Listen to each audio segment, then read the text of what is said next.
Bien, parfait. Merci à tous. Je vais appeler autour de moi les intervenants de la table ronde. Madame la présidente Théo, si vous voulez bien, monsieur le préfet Lallemand et monsieur Jobard, si vous voulez bien nous rejoindre. Merci à vous. Je vous en prie, prenez place. Monsieur le préfet, mettez-vous ici. Hélas. Bien, le troisième acte de notre soirée, Julie l'a dit, porte sur la violence en démocratie, la violence faite à la démocratie. Dans cette perspective, la question des violences policières s'est imposée d'évidence au regard de la prégnance de ce sujet dans le débat, mais aussi au regard du fait que l'État renonce avec constance à réduire cette forme d'arbitraire. Nous l'avons fait, je le dis, sans esprit de polémique, même si certains, y compris se réclamant de la gauche, continuent de récuser le terme de violence policière. Pourtant, celui-ci traduit avec acuité, nous semble-t-il, une partie des relations entre la police et la population, même si elle ne le résume pas tout entière. D'autant que, en la matière, la France se distingue des autres pays, encore une fois avec constance, par l'absence de mécanismes de contrôle externe des forces de sécurité intérieure, par, on le verra, peut-être des défaillances du contrôle interne, par le durcissement de ces éléments de doctrine de maintien de l'ordre, par une appréhension toujours croissante du droit de manifestation par la justice, et évidemment par l'exploitation médiatique et politique du sujet. Mais de la mort de Rémi Fraisse à celle de Nahel Merzouk, des blessures graves et irrémédiables des Gilets jaunes aux atteintes de la liberté de la presse, de la gestion des manifestations contre la loi travail ou contre la réforme des retraites, en passant par Sainte-Soline. Les faits s'accumulent pour porter la question, pour signaler un problème démocratique qu'il nous faut interroger. De fait, une peur peut habiter une partie des manifestants qui aujourd'hui exercent cette liberté fondamentale. Pour participer à cette réflexion urticante, nous avons invité 3 personnalités. Nathalie Théo, Madame la Présidente, vous êtes présidente de la Ligue des droits de l'homme depuis 2024, avocate au Conseil, vous êtes spécialiste des libertés publiques, des violences policières, vous avez été désignée référente de 2019 à 2024 de l'Observatoire des pratiques policières pour la LDH, et vous avez publié, je le signale, l'an dernier chez Flammarion, Mes droits en manifestation, qui est un bréviaire démocratique qui coûte 3 €. Donc je me permets de le signaler. Également avec nous Fabien Jobard, vous êtes directeur de recherche au CNRS, vous êtes également chercheur au CESDIP, le Centre de recherche sociologique sur le droit et les institutions pénales. Vous êtes spécialiste reconnu des questions policières, sujet que vous explorez depuis maintenant plus de 30 ans, rien n'y paraît. Et vous avez publié avec Jacques de Maillard une magistrale sociologie de la police chez Armand Collin, et avec Olivier Filleul, politique du désordre, la police des manifestations en France au seuil en 2020, qui fait l'objet d'une réédition augmentée en 2026. Enfin, nous avons convié Didier Lallemand, fonctionnaire territorial à partir de 1981, membre de cabinet ministériel au cours du second septennat de François Mitterrand. Vous intégrez alors le corps préfectoral. Sous Lionel Jospin, vous êtes membre du cabinet de Jean-Pierre Chevènement avant de devenir directeur général des collectivités locales. Directeur de l'administration pénitentiaire en 2001, vous êtes nommé directeur de cabinet de Dominique Perben en 2005, et puis à partir de cette date, vous alternez des fonctions administratives et en cabinet ministériel, jusqu'à votre nomination comme préfet de région en 2010, secrétaire général du ministère de l'Intérieur en 2012, vous intégrez la Cour des comptes en 2014, le président de la République vous nomme préfet de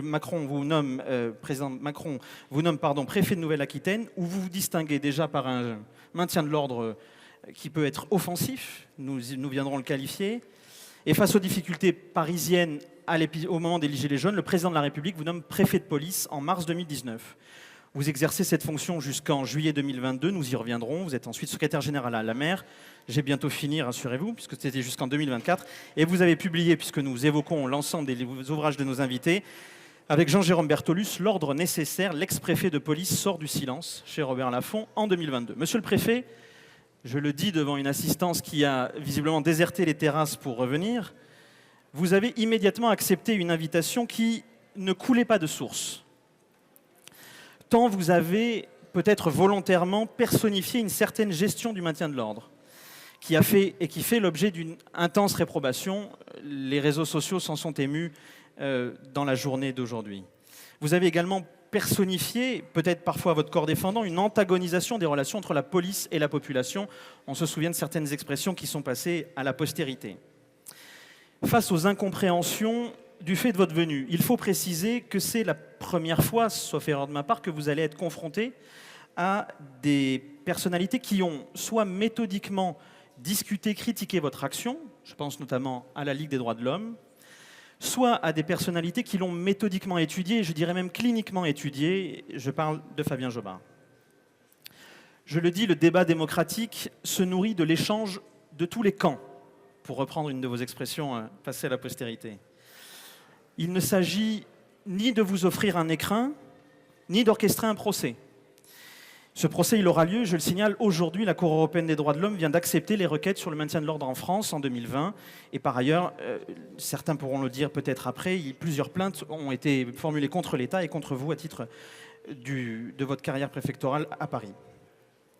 Il s'agit, au lieu de cela, d'analyser ce que je peux considérer comme un mal français dont vous êtes un acteur et un témoin privilégié.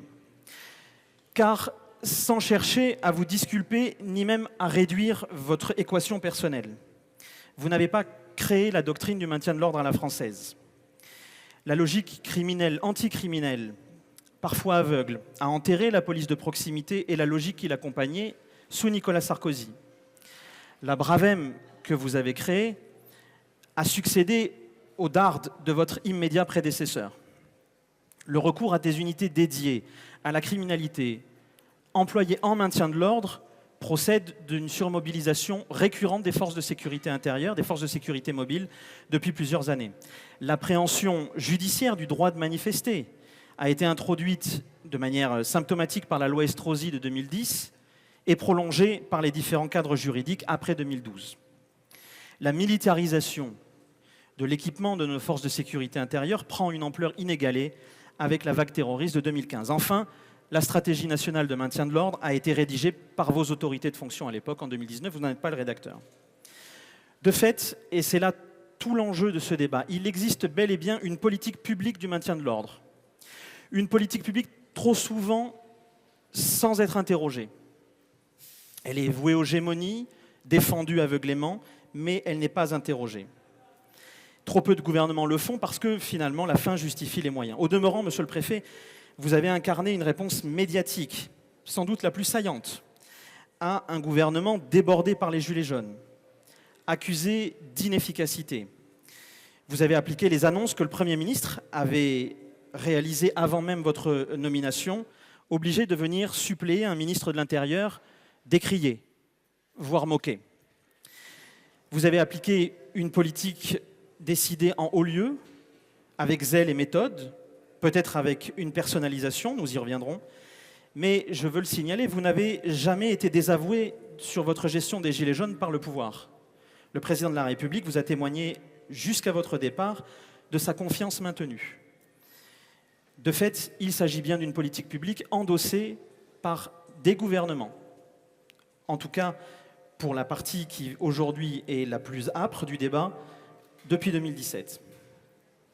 C'est là que se loge le souci démocratique. Et c'est ce souci démocratique qu'il faut, à notre sens, interroger. Je vous propose, madame, monsieur, 3 temps dans notre réflexion. Le premier temps, pour essayer de comprendre s'il y a une bascule logique qui passe de la protection des citoyens à la criminalisation des manifestants. Un deuxième temps qui viendra peut-être nouer une réflexion sur l'instrumentation de la peur. La peur que peuvent ressentir les gouvernants, la peur que doivent ressentir parfois les manifestants, la peur que ressent parfois la population face aux images. Et enfin, dans un troisième temps, on va essayer de tenir tout ça en moins de 6 heures, non, on fait ça en 45 minutes, rassurez-vous, pour ceux qui sont debout, les absences et ou les défaillances du contrôle démocratique. Voilà pour ces éléments de cadrage. Si vous le voulez bien, premier temps, et avant ce premier temps, Madame la Présidente, vous aviez demandé à faire une intervention liminaire, c'est ça ? Oui, s'il vous plaît. Je vous en prie, Madame la Présidente. Merci. Merci pour l'invitation. Ça va ? Oui, alors, je voulais faire une petite introduction pour dire que la LDH défend les droits et les libertés et que, de par ses statuts, dans son article 1er, elle défend certains textes, et notamment la Déclaration des droits de l'homme et du citoyen 1789, dont l'article 12 qui dit qu'il faut une force publique, mais que cette force publique doit être à l'avantage de tous et non à l'usage de certains, et notamment pas confisquée par ceux à qui cette force est confiée. Donc la première chose, et aussi un autre texte parmi ceux qui sont cités dans cet article 1er de nos statuts, c'est la Convention européenne des droits de l'homme qui protège l'article 10, la liberté d'expression, et l'article 11, la liberté de réunion pacifique. Ce qui signifie qu'en démocratie, le principe, c'est le fait de... C'est le dissensus, c'est le fait de pouvoir confronter ses idées, d'avoir des opinions divergentes et de pouvoir les exprimer, y compris les exprimer dans la rue. C'est une des modalités de la citoyenneté. Donc ça signifie que le principe en démocratie, c'est que la police doit aussi, et le pouvoir, doivent protéger les manifestants. Et c'est même la raison pour laquelle il est admis qu'il y ait une déclaration préalable des manifestations. C'est parce que ça peut permettre, c'est ce que dit la Cour européenne des droits de l'homme, que ça peut permettre justement aux gouvernants de protéger les manifestants. C'est un peu le paradoxe. Merci Madame la Présidente.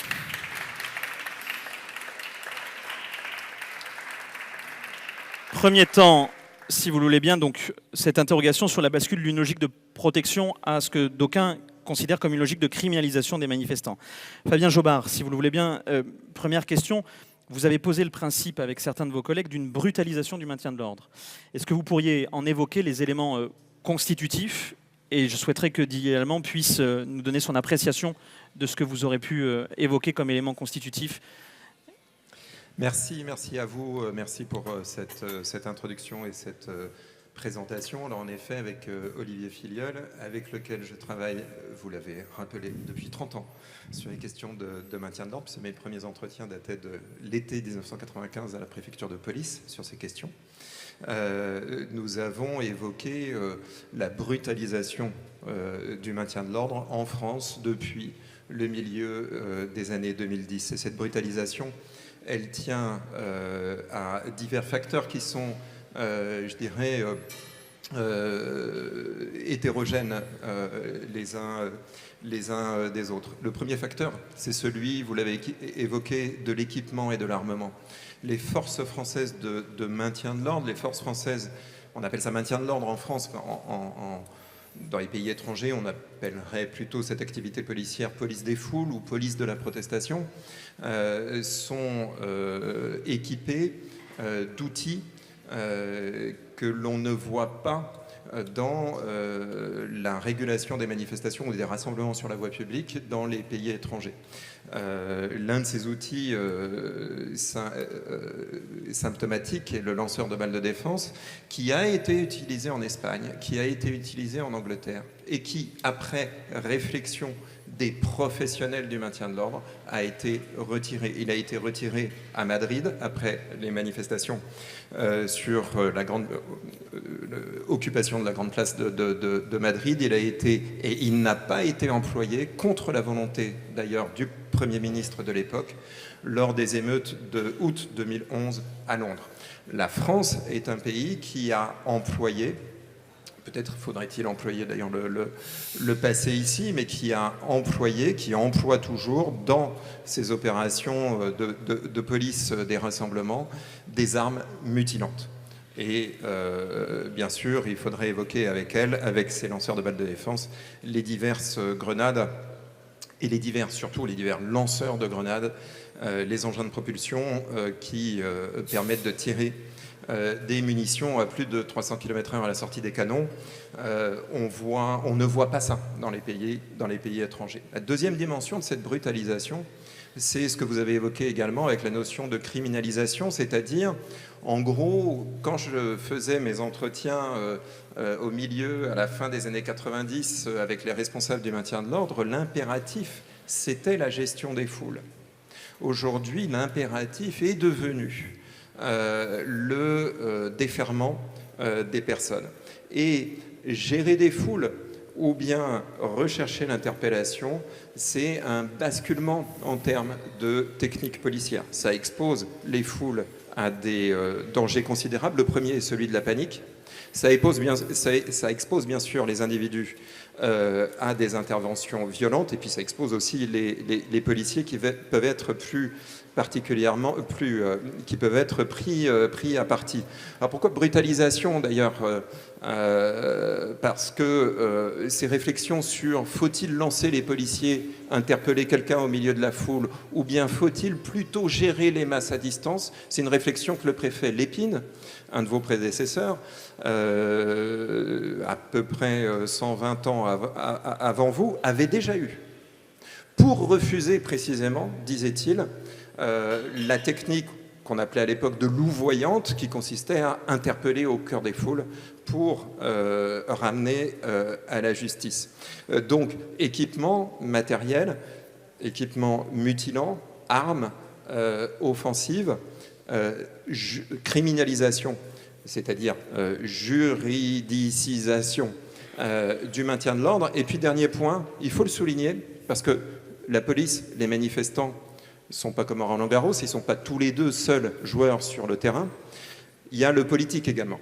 Et la mutation à laquelle on a assisté depuis maintenant une vingtaine d'années, c'est celle-ci, c'est que la manifestation n'est plus reconnue comme instance, comme moment légitime d'élaboration collective de la loi ou des décisions publiques. Souvenez-vous d'Alain Juppé. Je serais même tenté de dire le pauvre Alain Juppé. En 1995, il dit s'il y a bien sûr, s'il y a beaucoup de monde dans les rues le samedi prochain, je retirerai mon projet. Il l'a retiré. Il en a retiré la moitié. Enfin, symboliquement, il l'a retiré. Il a retiré celui sur les retraites d'ailleurs. Et quand le projet sur les retraites est revenu, durant 2 décennies, 2000-2010, en 2003 jusqu'en 2023, les gouvernements, tous, y compris bien sûr celui de François Hollande, se sont montrés absolument inflexibles au motif que la rue ne gouverne pas, le Parlement fait la loi. Et on est arrivé à ce point d'acmé de refus de la légitimité de la manifestation lorsque le président Macron a même privé le Parlement du droit de délibérer, de faire la loi. Et ça a d'ailleurs amené un renversement de la forme des manifestations. Ces manifestations qui étaient ordonnées, encadrées par les syndicats, sont parties en manifestations sauvages, comme on dit, et ont donné lieu à l'usage des armes que j'évoquais auparavant. Vous le voyez, il y a donc des mouvements qui sont bien différents. L'armement des policiers, l'armement des forces de police, la judiciarisation du maintien de l'ordre, et puis ce mouvement politique qui tend à confisquer l'élaboration de la loi, l'élaboration des décisions collectives. Monsieur le préfet,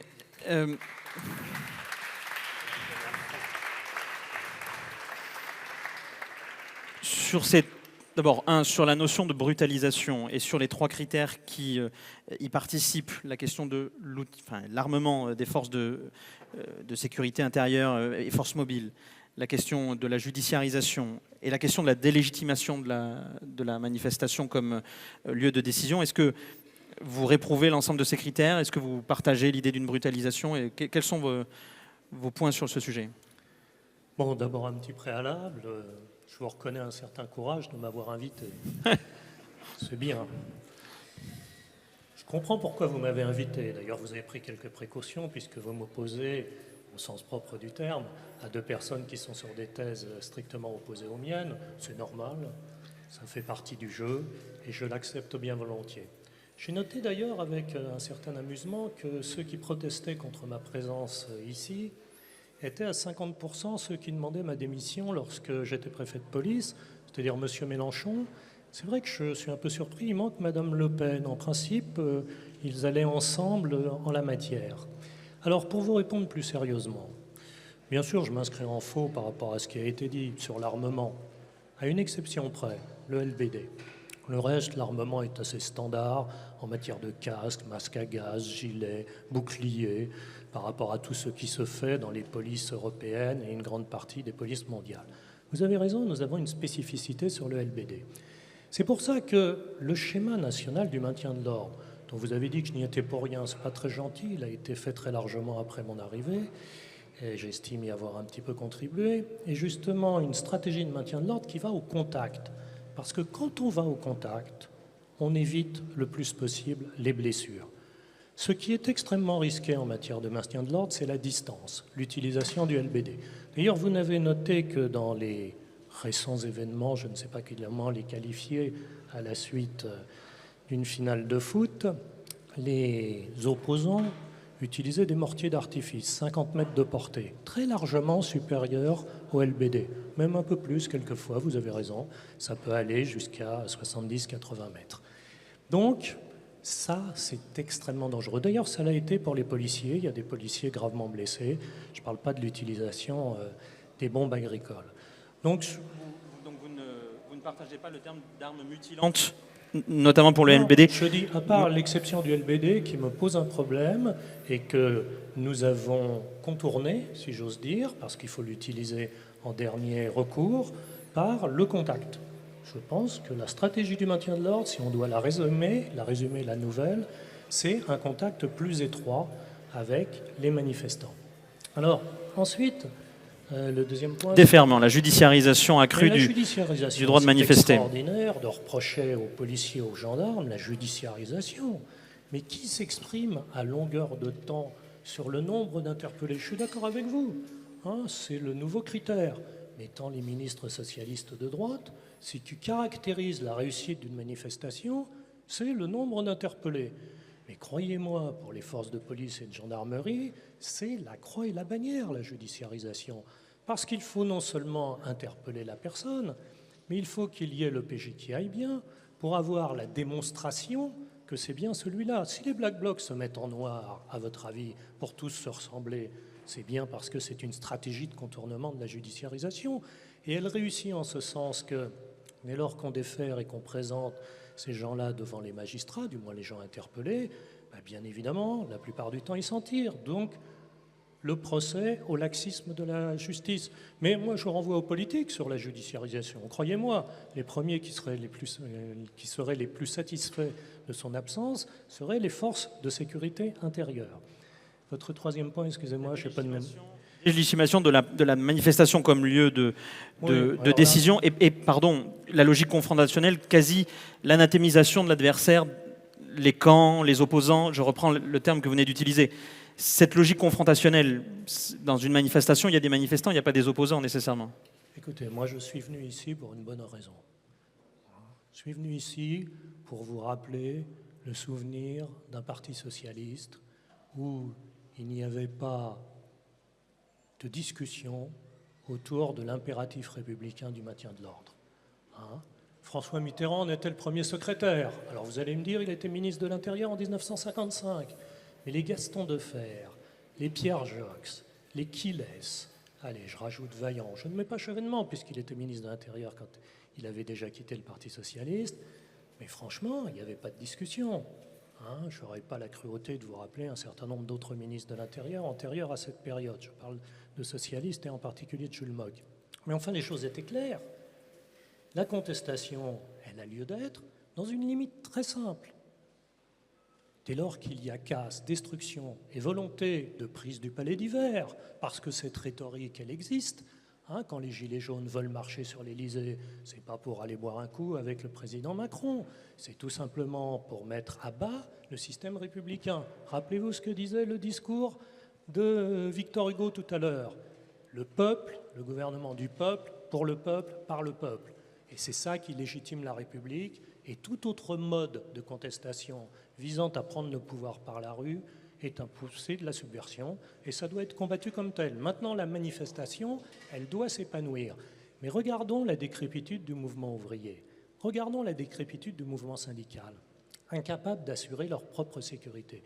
Moi, j'ai connu des manifestations où on défilait par section, par fédération, le tout encadré par des gens plutôt robustes, qui assurait un maintien de l'ordre. Ce n'était pas la police qui faisait le maintien de l'ordre, ce n'était pas Madame la Présidente, la police, qui était chargée de protéger le mouvement ouvrier. Il se protégeait lui-même.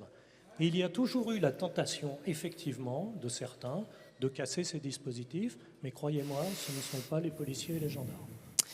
Merci. Alors, il y aurait matière à beaucoup débattre, mais je rappelle que Pierre Joxe avait une doctrine, c'était laisser la casse plutôt que d'avoir des hommes à terre. Je me souviens. Mais donc tous les ministres socialistes n'étaient pas aussi durs. Mais enfin, l'idée n'est pas de faire la défense de nos grands ancêtres. Et il a fait coller dans tous les commissariats la Déclaration des droits de l'homme. Et le code de déontologie de la police. Madame la Présidente, sur ces deux sujets, si vous permettez, vous pouvez reprendre si vous voulez les trois avec les outils, mais sur la question de la judiciarisation du maintien de l'ordre, avec l'utilisation parfois dévoyée du code de procédure pénale pour des contrôles d'identité déportés, pour empêcher en quelque sorte des manifestants d'aller sur le lieu de manifestation.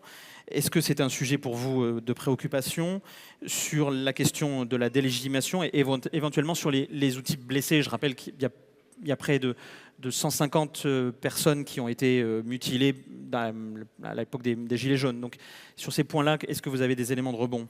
Oui, sur les armes, déjà, il y a quand même eu l'utilisation à l'époque de la Gli F4, qui contenait, c'est une grenade qui contenait du TNT quand même, donc c'est quand même pas anodin, et qui était forcément mutilante du fait de sa composition et qui était tellement dangereuse qu'elle a occasionné une blessé grave au moment de sa fabrication, et elle a été retirée de la fabrication par le fournisseur, mais le ministère a continué à l'utiliser jusqu'à épuisement des stocks, donc qui a remplacé ensuite par une autre grenade qui est également offensive. Enfin, je ne vais pas développer toutes les grenades, mais il faut bien le dire que c'est une spécificité française là quand même, et c'est qui est d'ailleurs condamné par nombre de rapporteurs de l'ONU, par également le Conseil de l'Europe, etc.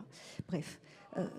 Donc il y a cette question-là des armes utilisées, et je remarque d'ailleurs que les militaires n'ont pas le droit d'utiliser par exemple le LBD parce que justement c'est totalement imprécis et qu'ils doivent faire preuve justement de respect de la nécessité du tir et de la subsidiarité et de la proportionnalité, et qu'ils ne peuvent pas le faire avec ce type d'armes. Donc la question des armes est quand même spécifique, ce n'est pas vous non plus qui la déterminiez, on est bien d'accord, mais pour moi il y a une convergence entre ce qui se passe au niveau macro, c'est-à-dire la décision du maintien de l'ordre, et d'après le code de sécurité intérieure, c'est le ministre de l'Intérieur qui est responsable du maintien de l'ordre, mais il y a une convergence entre ce qui se passe au niveau ministériel et aussi au niveau des textes de loi. Vous l'avez dit, en 2010, c'est le fameux délit de groupement, de participation volontaire à un groupement formé en vue de commettre des violences ou des dégradations. C'est le délit qui est à condamner, et que nous, avec Amnesty, avec le SAF et le SM, nous avons porté la contestation, nous avons demandé l'abrogation de ce texte au Parlement, parce que c'est un délit qui permet justement de prendre, quand on dit la judiciarisation, c'est ce type de délit. Parce que c'est ce que Olivier Kahn, qui est un pénaliste, appelle les délits de convenance policière. C'est-à-dire que finalement, on peut arrêter n'importe qui, et puis après, c'est pas grave, à l'issue de la garde à vue, comme les dossiers sont vides, eh bien, il n'y aura pas forcément de poursuite. Mais en attendant, on a empêché de manifester, et en attendant, on a quand même, c'est de la détention arbitraire en réalité, mais sous couvert de ces délits. Et donc, il y a eu aussi la dissimulation du visage qui est passée à délit. Là aussi, c'est facile, parce que quand vous vous protégez des gaz, finalement, vous pouvez aussi être arrêté pour dissimulation du visage. Bref, ce sont des délits qui ont été mis en place et qui servent en réalité les policiers. C'est pour ça que j'ai rappelé tout à l'heure que finalement, la force publique, ça ne doit pas être à l'avantage de ceux à qui la force est confiée. Là, c'est typique. Ces délits-là sont faits pour les policiers en réalité, et pour les politiques qui aboutissent à ce qu'on place en garde à vue. Je rappelle que la contrôleuse générale des lieux de privation de liberté est allée dans les commissariats à l'issue de la loi retraite. Alors vous n'étiez plus là, mais elle est allée, et elle a bien vu qu'avec le fameux délit de groupement, etc., eh bien, les dossiers étaient vides, mais les personnes étaient quand même arrêtées. Donc ce que je dis, ça a été démontré. C'est dans son rapport, elle dit qu'elle suspecte le fait qu'on ait voulu empêcher de manifester. Donc judiciarisation par ces délits qu'on appelle de prévention, ce qui est un oxymore, parce qu'un délit c'est répressif, c'est pas censé être avant le délit, avant qu'il y ait un préjudice. Donc il y a ça, mais il y a une conjonction avec vous, Monsieur Lallement, dans la mesure où ça n'est pas un hasard si on vous a mis préfet de police à Paris, vous étiez signalé par rapport à une certaine brutalisation du maintien de l'ordre à Bordeaux, puisqu'il y a l'Observatoire girondin des libertés publiques qui avait fait un rapport sur justement la période où vous étiez à Bordeaux et qui déjà disait qu'il y avait cette brutalisation qui s'est arrêtée du moment où vous êtes parti, où on a changé de préfet. Donc il y a quand même des choix qui sont faits, des choix qui sont assumés par le ministre de l'Intérieur, effectivement, puisque ce n'est pas vous qui avez décidé de votre plein gré de venir.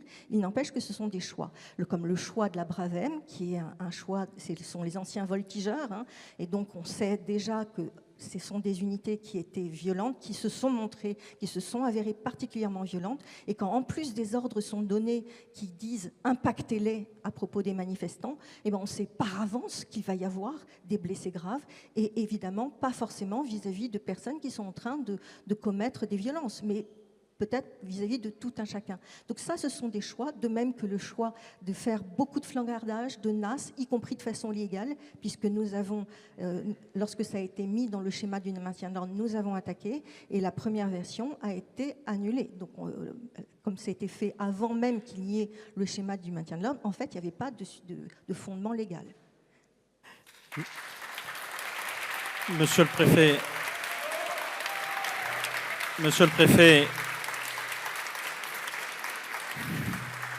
je vais vous laisser, je vais poser une autre question, je vous laisserai y compris répondre sur les éléments d'accusation personnelle qui ont été le cas et qui ont été formulés par Madame la Présidente. Très rapidement, pour qu'on puisse passer au deuxième point, quelques techniques de maintien de l'ordre, mais elles ont leur importance dans les intentions. En France, et vos diverses auditions parlementaires le disent, la manière de communiquer avec les manifestants lorsqu'il n'y a pas un service d'ordre organisé, ce sont des tweets. On vous a parfois moqué pour le nombre de tweets qui étaient formulés, mais c'était des tweets informatifs et l'usage des haut-parleurs. Dans de nombreux pays, il est acté que la capacité d'audition des haut-parleurs est diminuée et donc des panneaux lumineux sont utilisés régulièrement. La France n'a pas fait ce choix-là. Il y a également des brigades qui travaillent à la désescalade et qui sont, je vais dire un peu grossièrement, des médiateurs. Par ailleurs, d'autres pays ne font pas l'usage du LBD. J'ai entendu tout à l'heure que le LBD vous posait un problème. Je serais content de comprendre ce problème-là parce que pour le coup, l'utilisation a été très intensive pendant le dispositif de maintien de l'ordre sous votre préfecture de police, mais pas uniquement. Nous n'avons que très peu de lanceurs d'eau, par exemple, alors que d'autres pays en font usage. Et puis, lors d'une audition au Sénat, vous disiez que vous ne connaissiez que deux méthodes pour faire reculer une foule, le gaz ou la charge. Ce sont deux autres modalités. Est-ce que, dans l'outillage du maintien d'ordre à la française, est-ce que nous avons cherché l'ensemble des outils qui permettaient des situations d'évitement, de contournement, parfois de la violence sur les manifestants de manière indistincte et parfois les mutilations?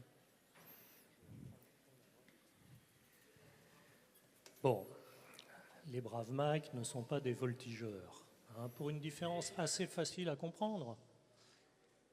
Les braves descendent de moto pour aller faire du maintien de l'ordre. Les voltigeurs, rappelez-vous, ils étaient assis sur l'arrière de la moto, à cheval, comme vous voulez, et ils manipulaient le bidule. Le bidule, ça s'appelait un grand bâton, et c'est ça qui a tué Malik Oussekine. Hein, rien d'autre. Pour Malik Oussekine. Non, mais c'est le bidule qui les a tués. Oui, mais ils étaient à pied. Et ça, on n'utilise plus du tout ce genre de gigantesque matraque, si vous voulez. Pardon, monsieur le préfet, mais les deux étaient pour la distinction que vous faites entre les bravem et les voltigeurs, c'est la motorisation pour le transport ou l'action sur le véhicule. Or, les deux, en l'espèce, pour la mort de Malik Oussekine, avaient des modes opératoires équivalents, puisque, en l'espèce, ils étaient descendus de la moto. On ne va pas rentrer dans le détail, mais Malik Oussekine... S'il vous plaît, s'il vous plaît. Malik Oussekine s'est réfugié sous un Porsche, poursuivi effectivement par les policiers qui arrivaient en moto. Il avait repéré comme tel dans leur poursuite des uns et des autres. Donc, c'est ça ce qui s'est passé. Et il suffit... Bon, on va pas... Donc, sur les différences. C'est un vecteur, c'est-à-dire c'est un mode de transport. Madame la Présidente, heureusement que les militaires ne font pas du maintien de l'ordre, mais ce sont les fondamentaux de ce qui s'est passé après des massacres terribles. Pensez à Fourmi, mais grosso modo après la construction du maintien de l'ordre de la Troisième République, post-Première Guerre mondiale. C'est ça l'essentiel, c'est que le maintien de l'ordre est confié à des unités spécialisées, surtout pas à des militaires. Le LBD, il me pose un problème, j'essaye de répondre à toutes les questions en même temps.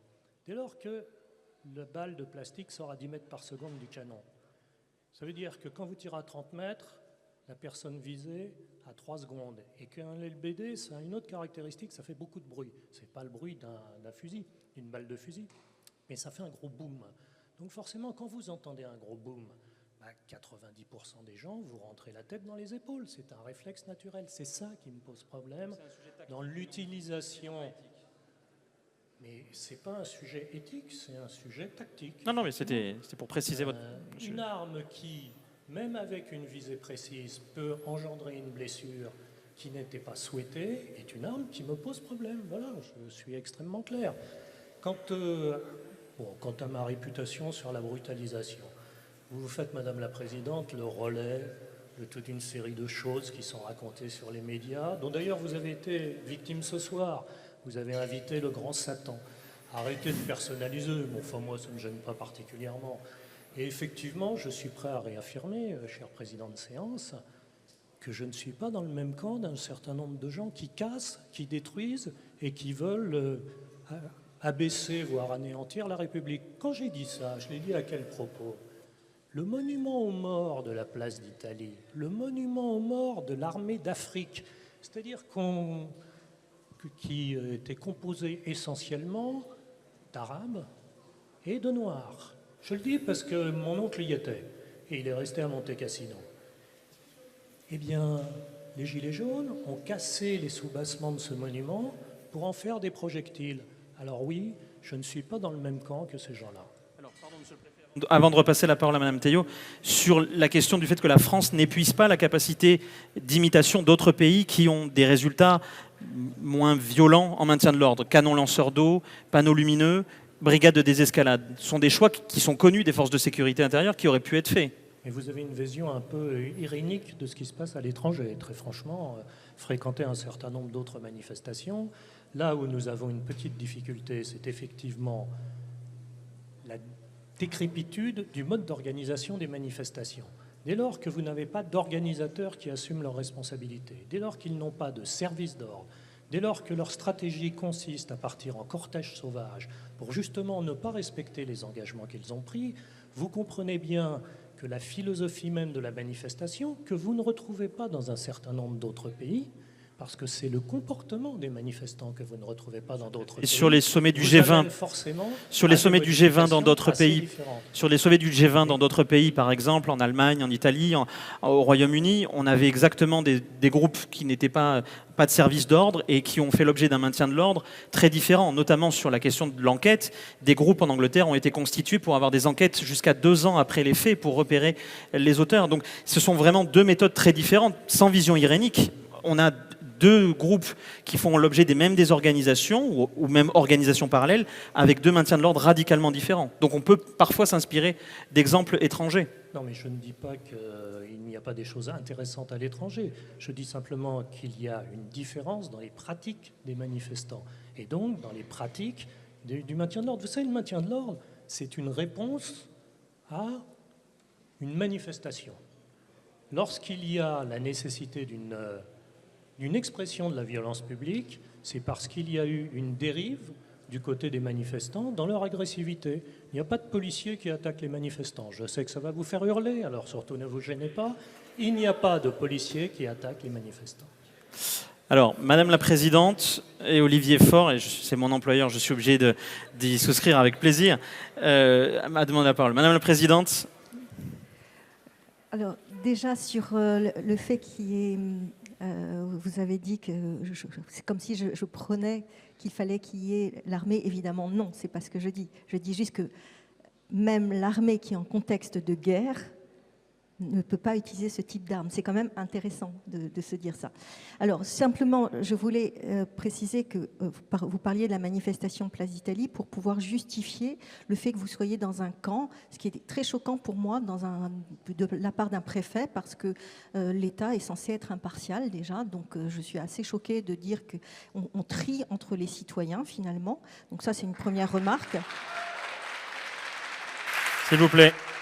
Et la seconde, c'est qu'il y avait des observateurs ce jour-là, puisqu'il y avait deux équipes d'observation, l'une à l'intérieur de la NAS, puisque dès que la manifestation n'a même pas pu, le cortège n'a même pas pu partir. C'était les 1 an des Gilets jaunes, place d'Italie, et le cortège n'a pas pu partir parce qu'il y a eu tout de suite une NAS, et ça a été documenté par les observateurs qui ont fait toutes les rues de la place et qui ont dit à telle heure, tout est fermé. Et ça a été documenté aussi par l'équipe qui était à l'extérieur de la NAS. Donc on a le fait qu'on sait que c'est une NAS et que dans le même temps, le gaz lacrymogène a été utilisé largement, ce qui est une aberration, puisque le gaz lacrymogène est censé disperser une foule, justement. Comment on peut se disperser quand dans le même temps on est nassé ? Et que chaque fois qu'on veut partir, qu'on essaye de forcer, parce que c'est insoutenable, hein, le gaz lacrymogène qui est à haute dose, eh bien, chaque fois qu'on veut partir, on se fait brutaliser parce qu'il faut rentrer dans la NAS. Ben, comment est-ce qu'on peut imaginer un maintien de l'ordre de cette sorte ? C'est fait en réalité pour punir en soi.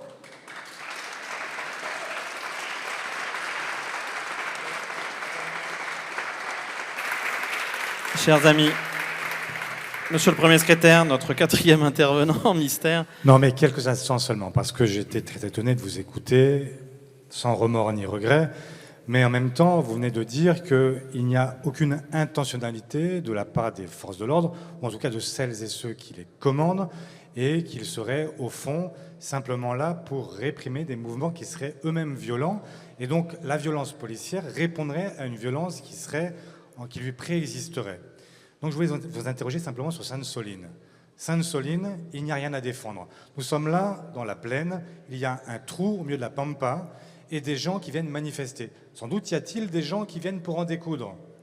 Mais il était possible de mettre simplement un camion de police à l'entrée du terrain, de dire que la manifestation se déroulait à tel endroit et d'attendre que ces gens reviennent le soir venu parce qu'ils n'étaient pas prêts à rester campés au fond d'un trou au milieu de nulle part. Et pour autant, ce que l'on a observé, c'est qu'il y a eu l'organisation, je dis bien l'organisation à un moment d'un mouvement et qui a permis effectivement à des mouvements violents de s'exprimer et de faire en sorte qu'il y ait un combat camp contre camp. Mais ça, ce n'était pas du maintien de l'ordre, c'était de la provocation et la volonté effectivement de délégitimer un mouvement qui venait se battre contre les superbassines, sur les hyperbassines, je ne sais plus comment on les appelle, peu importe, mais il y avait là une volonté délibérée, et donc il y a forcément un usage qui est fait aussi de la police, qui n'est pas uniquement un usage qui viserait à protéger les biens publics, à protéger y compris les biens privés, mais effectivement à certains moments d'avoir un usage très politique du maintien de l'ordre.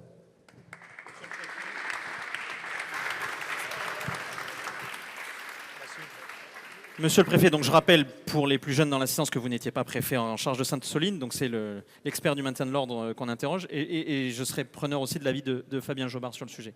Monsieur le préfet. Écoutez, moi, Sainte-Soline, je ne peux pas vous en parler, je n'y étais pas, je ne sais pas ce qui s'est passé, mais j'imagine que vous avez pu avoir la discussion avec le ministre de l'Intérieur de l'époque. Hein, donc je pense qu'il sera plus à même que moi de vous donner des détails. Et je vous parle du maintien de l'ordre tel que moi je l'ai pratiqué et dont j'assume la totalité de la responsabilité. Et je le redis, il y a un problème d'organisation des manifestations, il y a un problème d'organisation des partis politiques au sens où il faut qu'ils soient plus forts, des organisations syndicales. Moi, j'ai en mémoire le 1er mai 2019. Le 1er mai 2019, le carré de tête a été attaqué par des manifestants. Le secrétaire général de la CGT de l'époque a été évacué, FO s'est retiré de la manifestation et l'ensemble s'est débandé en quelque sorte. Il a fallu que nous nous battions pour faire arriver la manifestation syndicale à bon port, c'est-à-dire en l'occurrence place d'Italie, parce que sinon, un pré-cortège de manifestants, manifestement non seulement anti-police mais anti-syndicaux, s'était constitué. Moi, qu'est-ce que ça m'a rappelé ?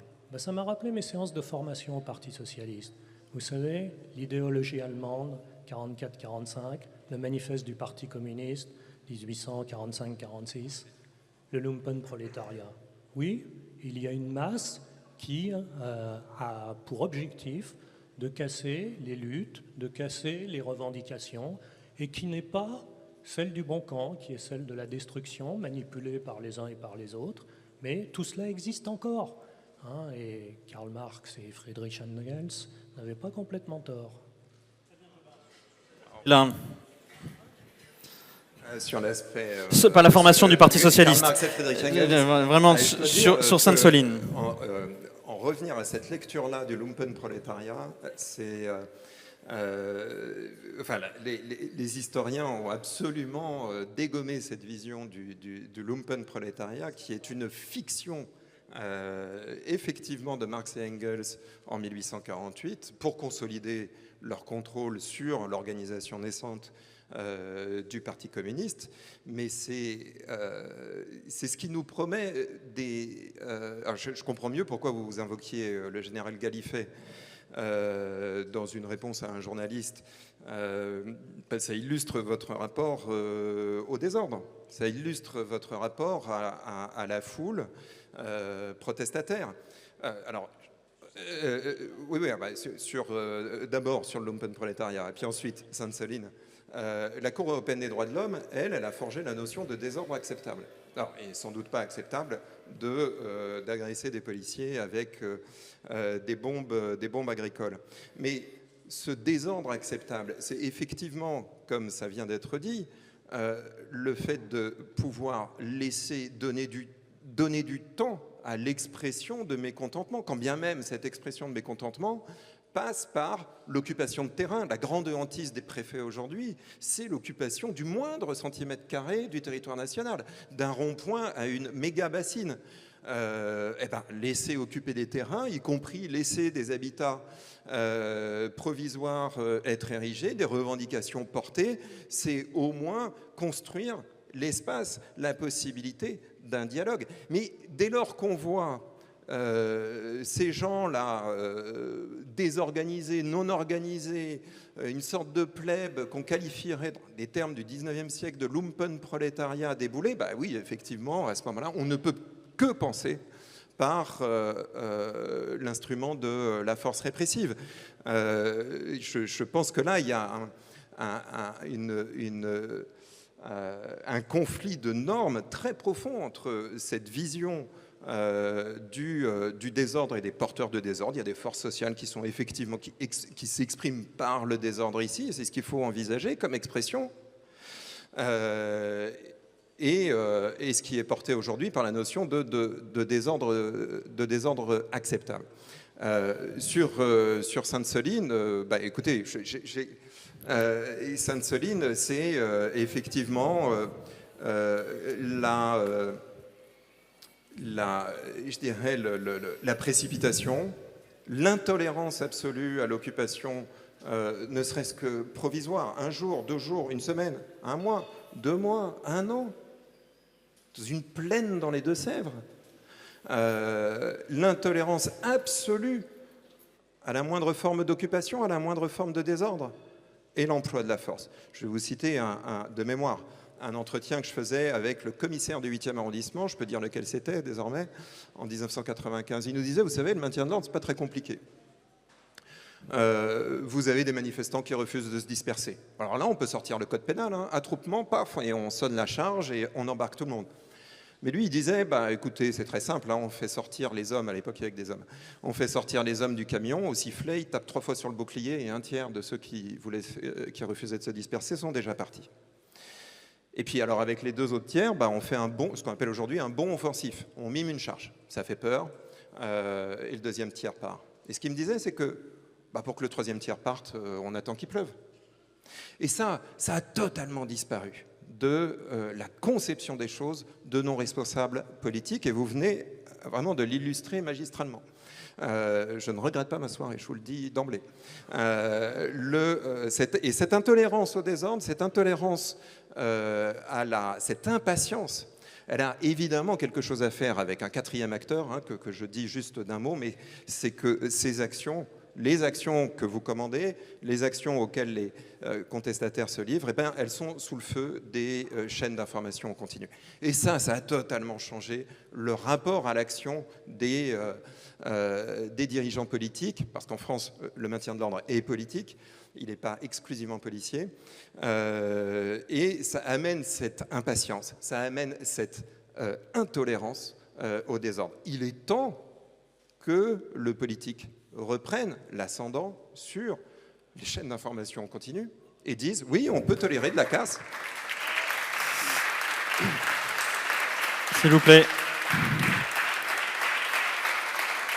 On peut tolérer de la casse, on doit tolérer de la casse pour éviter des dommages qui seraient supérieurs. Le bien suprême à protéger dans nos démocraties, ça reste bien la vie, Convention européenne des droits de l'homme, l'intégrité physique. Alors, s'il vous... Vous voulez réagir, monsieur le préfet ?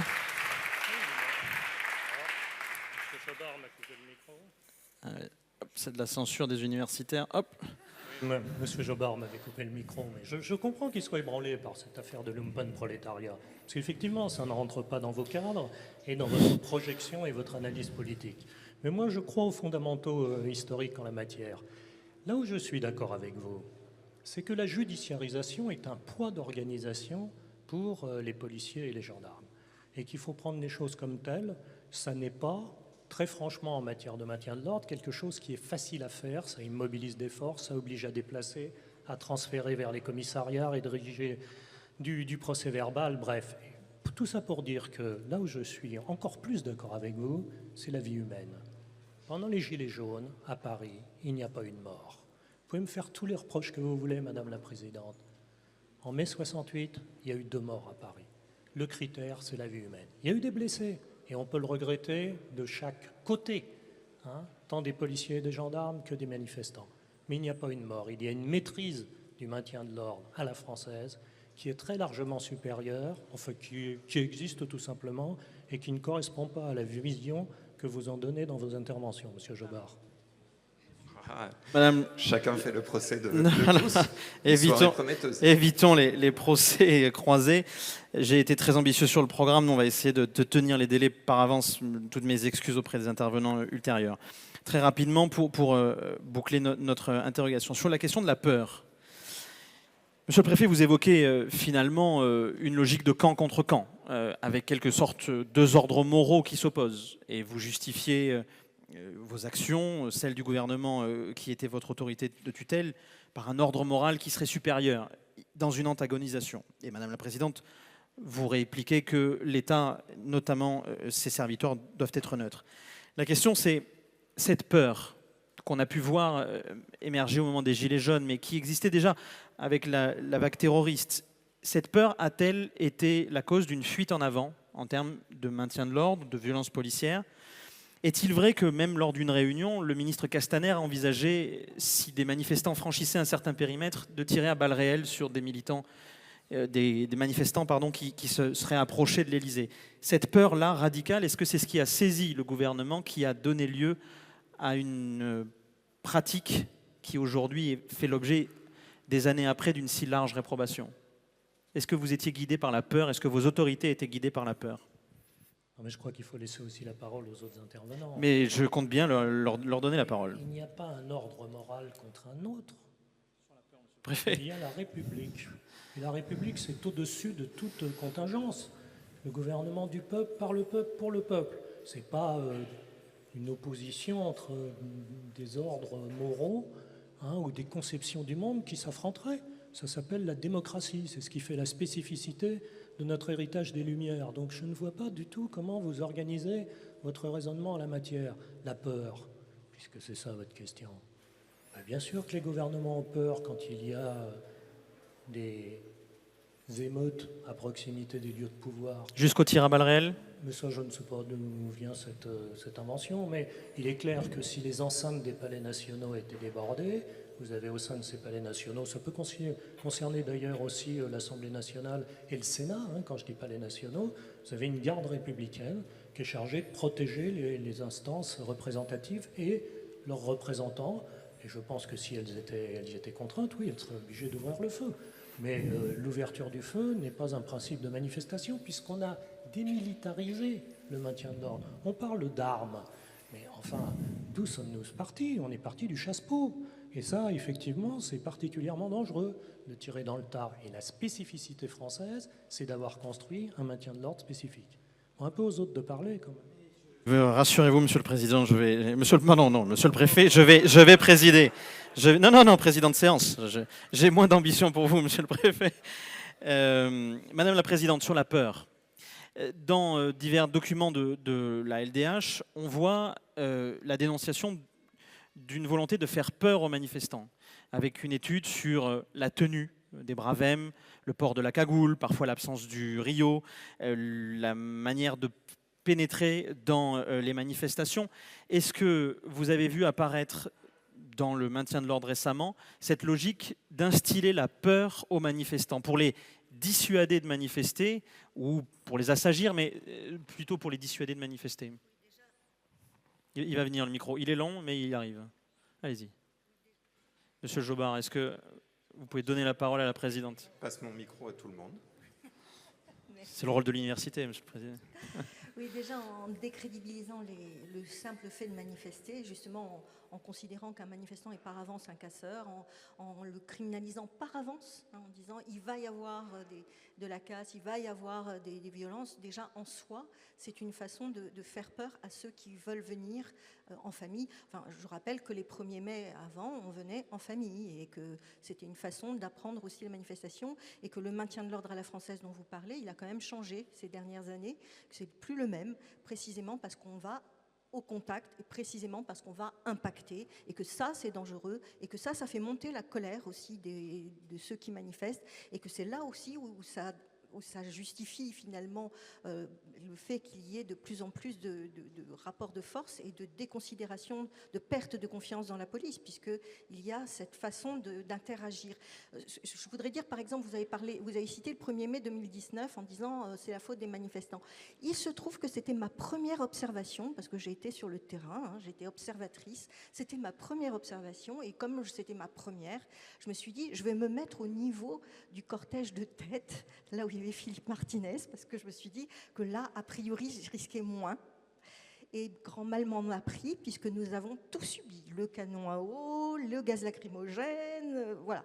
Donc, les manifestants qui sont venus, moi je peux dire que j'ai plutôt vu la police qui est intervenue brutalement. Je vous parle aussi, vous n'avez pas voulu parler de Sainte-Soline, mais tout simplement le pont de Sully. Et c'était des manifestants parfaitement pacifiques, puisque c'était Extinction Rébellion, des écologistes qui ont pour habitude de tenir une chaussée, certes de façon non déclarée, mais encore une fois, ça doit être toléré. Ça fait partie aussi de ce qui est prévu lorsque ça reste pacifique.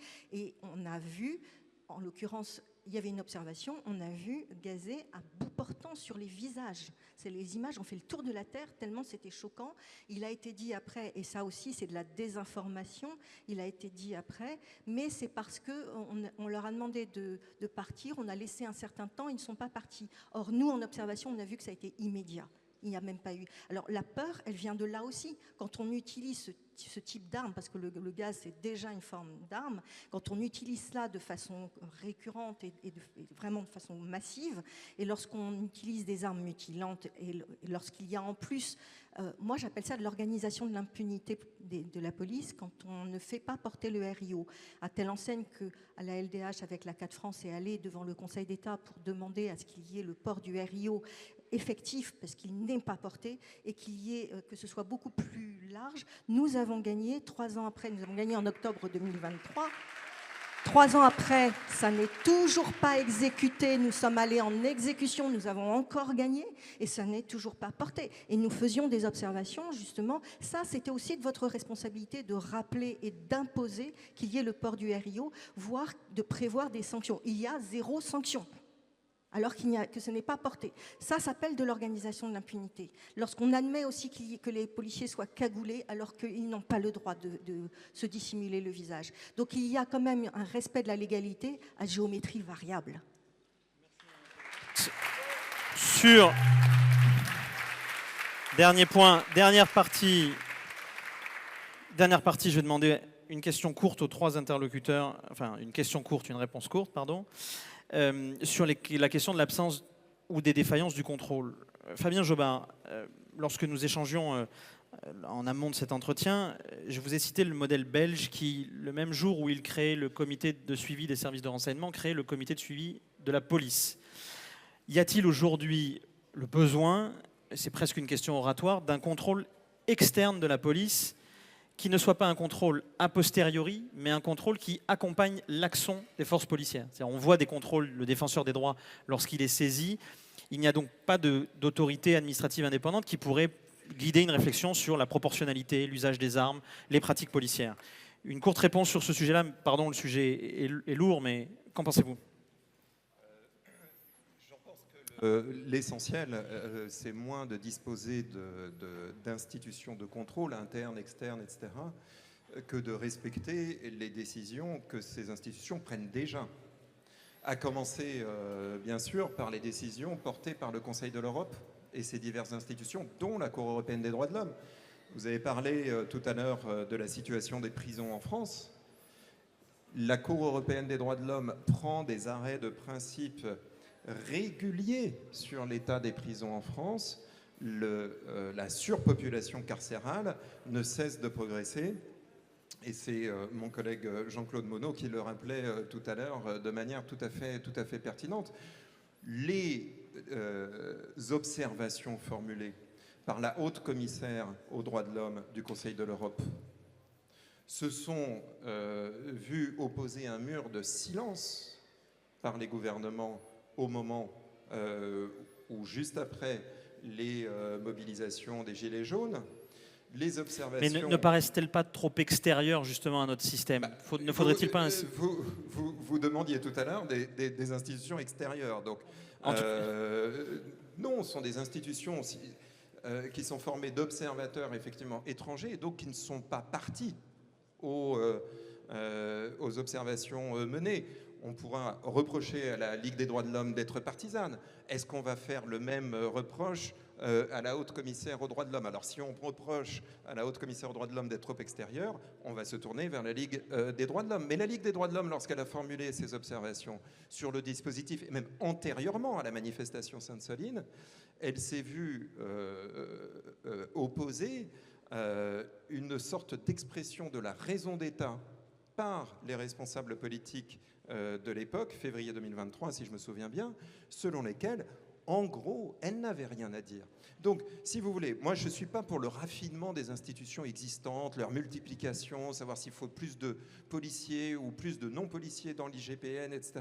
Simplement qu'aujourd'hui, le gouvernement ouvre des espaces de dialogue, de concertation, d'élaboration commune sur ce qu'est une police démocratique, de manière à ce que, effectivement, comme tout un ensemble de pays européens, on puisse progresser vers le respect des textes qui ont été rappelés tout à l'heure. Parce que la République, c'est pas simplement une incantation.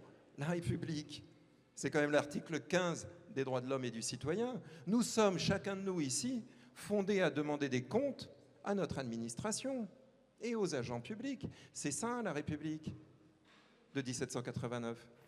Madame la Présidente, sur cet aspect-là, la LDH est-elle une autorité de contrôle ? C'est ma première question. Et finalement, la justice peut-elle être une autorité de contrôle sur les sujets relatifs aux forces de l'ordre, quand on voit les délais de traitement et parfois la difficulté que cela peut engendrer dans une relation professionnelle? Alors nous demandons à ce qu'il y ait des inspections qui soient indépendantes du ministère, parce qu'on ne peut pas être impartial quand on dépend en réalité du ministère et du préfet de police d'ailleurs, c'est sous la double autorité. Et donc déjà on demande cela parce que c'est un préalable, et puis évidemment que la justice prenne mieux en compte et qu'elle ait les moyens aussi de mener des enquêtes pour pouvoir mieux prendre en compte ce qui se passe sur le terrain. Nous sommes en réalité un contre-pouvoir en tant qu'association, c'est une forme de contre-pouvoir, et on ne cesse justement de nous casser, d'essayer de nous museler. Il y a aussi toutes les attaques sur les associations avec la loi séparatisme, qui fait qu'on met la pression par rapport aux associations. Ça, je dénonce aussi ce qui se passe là-dessus, parce que c'est une façon de ne plus jouer le rôle de contre-pouvoir. Donc là, il y a d'ailleurs, M. Darmanin avait attaqué la Ligue des droits de l'homme après Sainte-Soline en disant faut couper les subventions. Mais c'est ça. C'est ça aussi l'effet de la loi 2021, mais aussi la mentalité. C'est assez grave, en fait, de se dire qu'une association citoyenne n'aurait plus le droit de s'exprimer, notamment quand elle dépêche des observateurs, sachant que le fait d'avoir des observateurs, je sais que vous êtes contre, monsieur le préfet, vous vous êtes exprimé là-dessus, en disant que dans ce cas-là, on n'en aurait pas besoin en République. En fait, ce que dit l'ONU, ce que dit aussi l'OSCE, c'est pas non plus des institutions absolument farfelues. Hein. L'OSCE, c'est l'Organisation pour la sécurité et la coopération en Europe. Eh bien, la France en est membre. Hein. Eh bien, ils demandent à ce qu'il y ait au contraire des observateurs citoyens parce que c'est ce qui permet justement de faire valoir, de protéger la liberté de manifestation. Merci Madame la Présidente. Monsieur le Préfet, dans les quelques secondes que j'ai déjà volées à nos successeurs, dans vos auditions au Sénat régulièrement, vous évoquiez ce qui était je crois, votre touche personnelle, c'est la plus grande autonomie tactique des groupes sur le terrain, avec même l'expression de déconcentration tactique. Cette déconcentration tactique ne vient-elle pas annihiler, rendre plus compliqué le contrôle interne, car on parle beaucoup du contrôle externe qui est nécessaire en démocratie, mais le premier contrôleur de l'action de l'administration doit être, en premier niveau, l'administration elle-même. Est-ce que cette déconcentration tactique ne vous privait pas de moyens de contrôle de ce que faisaient vos unités sur le terrain ?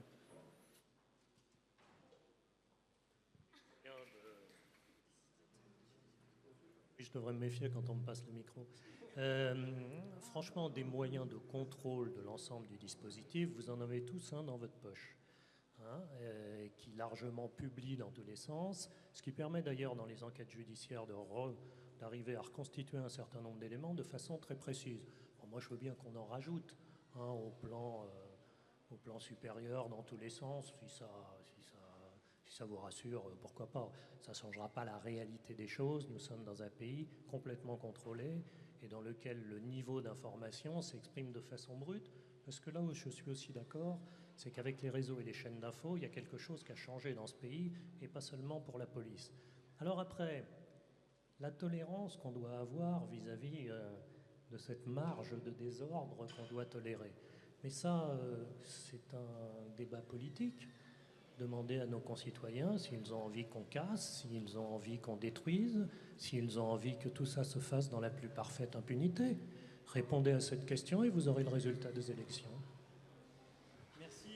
Ah, j'ai juste oublié qu'il y avait quand même le défenseur des droits. Je l'ai évoqué, qui pouvait être saisi en effet. Vous avez raison. Je vous laisse, allez-y Madame la Présidente. Et que nous demandons à ce qu'il y ait un nouveau processus de nomination, parce que c'est là aussi il y a un problème sur la nomination. Qui décide de qui va être défenseur des droits, et aussi sur le budget, parce que le défenseur des droits est extrêmement indépendant, mais n'a pas de budget. Il dépend effectivement des services du Premier ministre. Merci aux trois intervenants, merci à l'assistance. C'était un débat attendu. Quelques mots de conclusion. Ce qui est clairement apparu de nos échanges, c'est une conception de ce que l'on fait de nos opposants lorsqu'on les conçoit comme opposants, y compris les plus radicaux, y compris ceux qui vont jusqu'à nier la capacité d'action. S'agit-il d'un respect absolu des libertés fondamentales et d'un exercice dans le cadre des libertés fondamentales, notamment celui de manifester, ou au contraire, versons-nous dans une forme d'anathémisation de l'adversaire, de logique confrontationnelle. La manière dont on traite celui qui n'est pas d'accord avec nous, celui qui parfois bouscule l'ordre jusqu'à la violence, dit beaucoup de nos sociétés. Vous avez fait le parallèle avec la prison. La manière dont nous traitons nos marges et nos opposants est aussi révélateur de la conception que nous avons de la démocratie. Et de ce point de vue-là, les points de vue étaient sans doute inconciliables ce soir. Évidemment, vous l'avez évoqué, la question de la politisation des sujets, la politisation du maintien de l'ordre avec des exigences politiques, avec une fébrilité face aux images, est un sujet qui interroge plus globalement sur la manière dont nous concevons les débats publics, dont nous sommes en mesure d'y répondre et dont les responsables politiques peuvent être imputables de ces débats. Vous l'avez évoqué également, la question qui se pose, c'est la place de notre conception de la sécurité, de la peur dans nos sociétés, dans nos vies. On assiste à une sécurisation de l'ensemble de nos débats. Le sujet a pris une importance désormais prégnante et la question qui est posée de savoir si on accepte ou pas le désordre, On connaît toujours cette réponse assez unilatérale, mais est-elle fondamentalement la seule et la bonne question à poser? Enfin, je reprendrai la nécessité de créer des espaces de dialogue, pour reprendre ce que disait Fabien Jobard. Ces espaces de dialogue, ils sont nécessaires. La maintien de l'ordre, les questions des violences policières ne sont pas des sujets techniques, ils sont des sujets politiques au sens noble du terme, des sujets qui requièrent l'ensemble des parties prenantes, la préfectorale, l'université, les organisations associatives et les ONG. Nous avons essayé de créer cet espace de dialogue ce soir et je m'en félicite. Dernier point, les mécanismes de contrôle.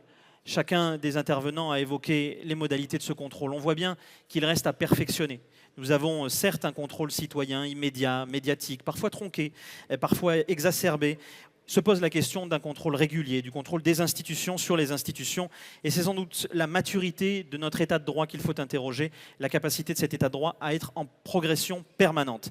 Merci à tous. Je cède la parole aux intervenants successifs.